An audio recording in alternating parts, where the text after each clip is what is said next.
दोस्तों, आज देश के युवाओं ने बता दिया कि वो किसी से डरते नहीं हैं। देश के युवाओं ने अब तय कर लिया है कि जहां भी कुछ गलत होगा तो उसके खिलाफ आवाज उठेगी। और ये सब आज पूरे देश ने देखा दिल्ली के जंतर मंतर के आगे से।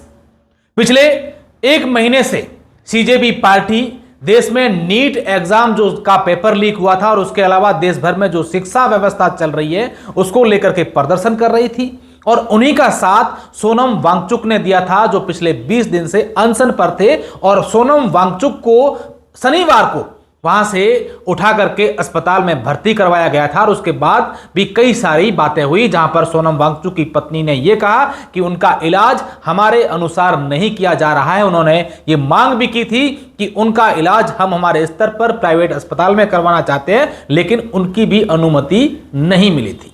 लेकिन इसी बीच सोनम वांगचुक ने यह दावा किया था कि 20 जुलाई को हम लोग देश के संसद तक मार्च करेंगे। और उससे पहले ही सोनम वांगचुक को जब ये वहां से उठाकर अस्पताल ले जाया गया था तो ये एक संशय था कि क्या देश में 20 जुलाई को मार्च होगा। और उसके बाद सीजेपी पार्टी के फाउंडर अभिजीत दीपके ने यह कहा था कि हां, हम लोग जो सोनम वांगचुक ने लोगों से देश से वादा किया था संसद मार्च का, वो पूरा करेंगे। और उसके बाद आह्वान किया कि अधिक से अधिक लोग जो हैं वहां जंतर मंतर पहुंचे। और इस आह्वान के बाद आप देखिए कि देश भर के एक एक कोने से हजारों की संख्या में अलग अलग क्षेत्र से लोग रवाना हुए और दिल्ली के जंतर मंतर पर लाखों की संख्या में भीड़ पहुंच गई। जब यहां पर आए तो शायद सरकार को यही लगा होगा कि अब जो है देश का युवा बोलना शुरू कर चुका है। अब देश में युवा भ्रष्टाचार और जो कुछ गलत होगा उसके खिलाफ बोलेगा, अपनी आवाज उठाएगा। आज दिल्ली जंतर मंतर पर कई सारी ऐसे तस्वीरें देखने को मिली, कई सारे ऐसे वीडियो सामने आए जो वाकई में हम सबको सोचने पर मजबूर कर रहे हैं। वहां युवाओं के साथ लाठीचार्ज किया गया, मारपीट की गई। और जब युवा संसद की तरफ निकले तो वहां पर जो है आंसू गैस के गोले छोड़े गए और वहां पर जो है फायरिंग के लिए पोजीशन भी जवान लेते हुए नजर आए। ऐसे वीडियो भी सामने आए।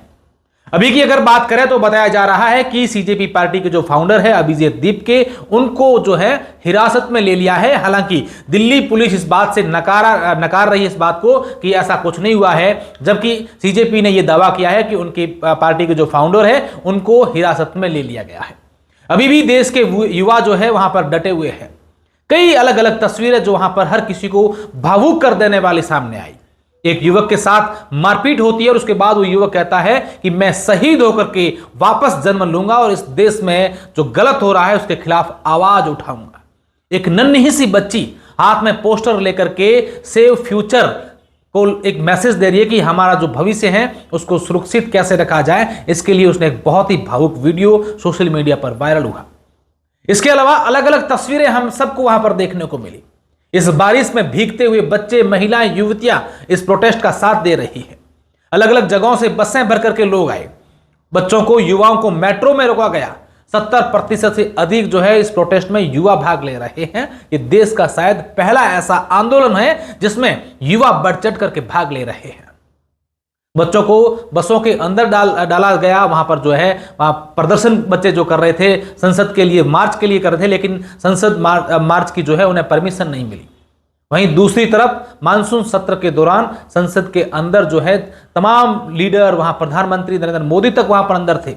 लेकिन बच्चों के इस प्रकार के उस संसद तक आने का जब ये खबर अंदर तक पहुंची तो प्रधानमंत्री नरेंद्र मोदी को सुरक्षा के चलते उनको वापस वहां से बाहर भेजा गया। इसके अलावा तमाम नेता जो हैं विपक्ष के, वो वहां पर पहुंच रहे हैं। चाहे हनुमान बेनीवाल की बात करें या फिर अलग अलग पार्टियों के जो नेता हैं वो वहां उन बच्चों के पास पहुंचे और उनके साथ उनका सपोर्ट कर रहे हैं। अब देखने वाली बात यह होगी कि देश में इस शिक्षा नीति के खिलाफ जिस तरीके से देश के युवाओं ने आवाज उठाई है, ये आवाज कब तक और कहां तक पहुंचती है। क्या वाकई में इस प्रकार से युवाओं की आवाज, बच्चों की आवाज को दबा दिया जाएगा या फिर ये आवाज और ज्यादा बुलंद होगी।